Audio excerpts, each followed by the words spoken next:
Myles Garrett has requested a trade from the Cleveland Browns, shocked the entire NFL world yesterday. The Browns, being the Browns, are saying this is never going to happen. If I had to bet, it's going to happen. And Myles Garrett is going to find himself out of the AFC North, probably out of the AFC as a whole, hopefully not on a team like Detroit or Washington or Philadelphia or another team that if you are the Pittsburgh Steelers trying to win a Super Bowl, you could pretty much shut that hope down, because once you get to the Super Bowl, Troy Fautanu and Broderick Jones are going to have to block the craziest edge rushing duo the NFL has seen in the last 30 years. That's what could happen. I don't expect him to remain in Cleveland. People will ask the question, what do the Steelers need to do to get Myles Garrett? Well, take what the best bid that will be there for a guy who just turned 29 years old, who is in the prime of his career, who has had one non-double-digit sack season, and that was as a rookie, and say, okay, it's 2 first-round picks. It's a first-round pick and 2 second-round picks. It's a first-round pick and 2 third-round picks and a player. Whatever that is, whatever the highest bidder is, you want to know how the Steelers get them? You take that and you double it. And you say, there you go, guys. You could have pretty much everything we own on top of a couple of cars in the parking lot, a private jet for Andrew Berry for the rest of time. And, maybe, just maybe, you take somebody crazy off our hands that we shouldn't get rid of, but maybe we will this time around. Would Alex Highsmith, Cam Hayward, Myles Garrett, and TJ Watt be the coolest defensive line in the NFL? Without question. Would it happen? Never. But that's not what we're here to talk about. Your reaction when you saw Myles Garrett wanting out of the Cleveland Browns in another saga of the Browns be the Browns, man. And they just continue to be the Browns. Yeah, to add on to what you were talking about with what the Steelers would have to trade, I think you'd have to give away one of the 3 rivers. I think you'd have to do it. Oh, definitely. The best of the 3. Allegheny River's gone. Okay. I was going to say, what is the best of the 3 in your eyes? Allegheny. The Mon Wharf is disgusting, or the Monongahela is disgusting, and the Ohio River is pretty much Cleveland's. So the Allegheny, you're getting rid of it's going to be renamed Andrew Berry River. Yeah, that'll be hilarious during Pirates games whenever there's home runs. But no, whenever I saw this, I stood out of my chair and had to take a walk. Like, I was like, wow, there's no way this is real. And then you read it and you double check the sources, and it's coming from Adam Schefter. It's coming from Ian Rappaport. And you say, man, that is insane. And I understand there's people out there that are saying, well, Brandon Ayuk formally requested a trade from the San Francisco 49ers, but he also didn't say at the very end of his statement, the goal was never to go from Cleveland to Canton. It has always been to compete for a Super Bowl, or to compete for and win a Super Bowl. With that in mind, I request a trade from the Browns. Like, that is very much so putting dirt on the franchise that built you. So I don't think there's a bridge to be kind of rebuilt here, especially because Myles Garrett's on his way down to New Orleans. He's doing media all week. You think he's going to sit there and not get asked the question, why did you request a trade from the Browns? What do you want to do? Where do you want to go? No, he's going to be asked that question all week long, and it's Myles Garrett. This is a guy that has time and time again, and we sat here on this podcast and talked about it after the Snow Globe game. He talks about himself more than he talks about the team.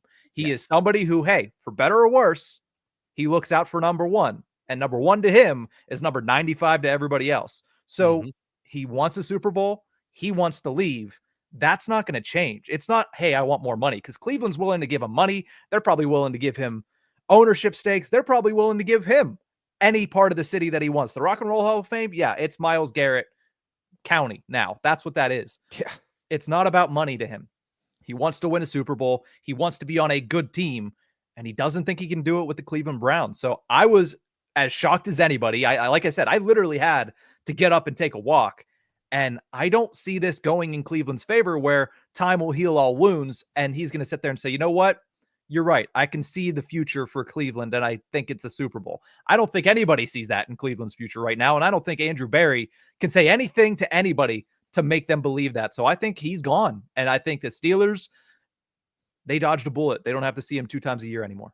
Super Bowl 59 is right around the corner, and it's the perfect time to get in on the action with my partners at DraftKings Sportsbook. Right now, they're giving all new customers $200 in bonus bets instantly after betting just $5. This is your shot to make every last play a moment to be remembered. Don't wait. Download the DraftKings app now and sign up using our code ALLSteelers. The crown is yours. Stay in on the action and use your $200 in bonus bets on DraftKings same game parlays for a shot at an even bigger payout. Combine multiple bets together from the same game. I do it all the time. Love the thrill of live betting? DraftKings has got you covered. Bet live on in-progress games right as they happen, making watching the game that much more exciting. If sports betting is not yet available in your state, don't worry. You can still join in on all the fun with DraftKings Daily Fantasy and have the shot to win cash prizes. Download the DraftKings Sportsbook app now. New customers use my promo code ALLSteelers and bet just $5 on any wager and get $200 in bonus bets instantly. That's promo code ALLSteelers only at DraftKings Sportsbook.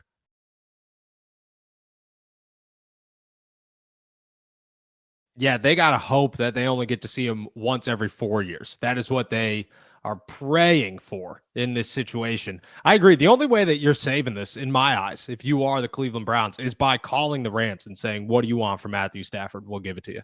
Doesn't matter what it is. Because that's what it would take is, oh, we made the move to make us a contender. Are they a real contender? No. But we did it. We saved face here. That's, in my eyes, the only way you go about this. Deshaun Watson miraculously coming back, not happening. And for everybody who says, because I agree with you, the conversation is going to go contract. Is this about a contract? No, it's not about a contract. He's made this known for weeks now, how he's going to sit down with ownership and management of the Cleveland Browns and figure out their plan to how are we going to become a contender right now and not have to wait, because he wants to win. And they clearly couldn't come. The sit-down conversation was, well, Deshaun tore his Achilles for a second time doing a TikTok dance. So that's where we're at, dude. That's where we're at. We might get Shedeur Sanders in the draft. That's a possibility. But that's not, I'm sorry, but Shedeur Sanders might be great in the NFL. He's not winning the Super Bowl in 2025. It's just not happening. And the Jaden Daniels, CJ Stroud, miraculous runs, they don't happen most times. And I get it. They've happened twice. They don't happen most. And he knows that. He's aware of that. There's no way he, in my eyes, comes back to the Cleveland Browns. It's over. It's been fun. It's been a good time. He is, in my eyes, looking for a contending team. At the end of the day, though, the Cleveland Browns get to decide where this guy goes. And while he wants to go be a contender, they decide where he wants to go. They decide where Myles Garrett is looking to be in 2025 or will play in 2025. And if they want to say he's going to the Patriots, they say he's going to the Patriots. You know, I don't think it works out. It's because slippery slope. You start doing that. Cleveland's already a place that people are looking at the Deshaun Watson deal and everything that's gone on with that and how they've handled that and saying, man, I don't know how I feel about going to the Cleveland Browns. Do they really take care of their players? Look what they did to Baker Mayfield, the guy that got them their first playoff win in Lord knows how long.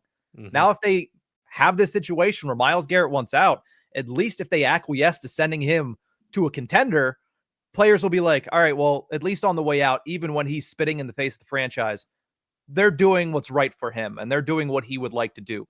That kind of saving face is stuff that organizations do all the time. I think that with the way that Cleveland looks now, they need to be able to send him somewhere that is going to, obviously everywhere is going to pay them. So it's not going to make that much of a difference in return. Yeah. They need to send him somewhere where he's going to be happy to ensure that they can still be a half decent free agent destination in the future. I agree with that. And if I was running a franchise, that would be great words of wisdom. But you want to know how the Cleveland Browns handled the Deshaun Watson saga, just like hitting a breaking point, hitting the point of it's over. The entire world knows that it's not going to work out. This was an awful move. You got it. You got to jump ship. You have to jump ship. This is a terrible decision. You messed up so bad. You don't know how they handled that? They gave him another year on his contract. So I get it. I hear you 100%. It does not surprise when the Browns are the Browns and they make Browns moves. That's just what happens. That's just in the NFL.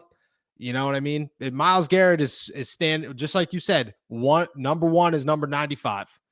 You're telling me that an NFL owner is not looking out for number one all the time and wouldn't take the comments in the situation and just be a little what's the word I'm looking for? A little petty about the comments in the situation with Myles Garrett. I think it's a possibility. I hear you, and I think most likely he ends up in a contender. And hopefully, I mean, like, it would be cool if, like, that's the thing that gets somebody over the Chiefs. That would be awesome. But, you know, it's I think it's 50-50 shot. Man, maybe 70-30 shot that he 70 in contender, 30 in non-contender, that he ends up in the Giants, you know, or the Jets, or even worse, the Tennessee Titans, who have the number one pick in the draft and need an edge rusher. Just saying.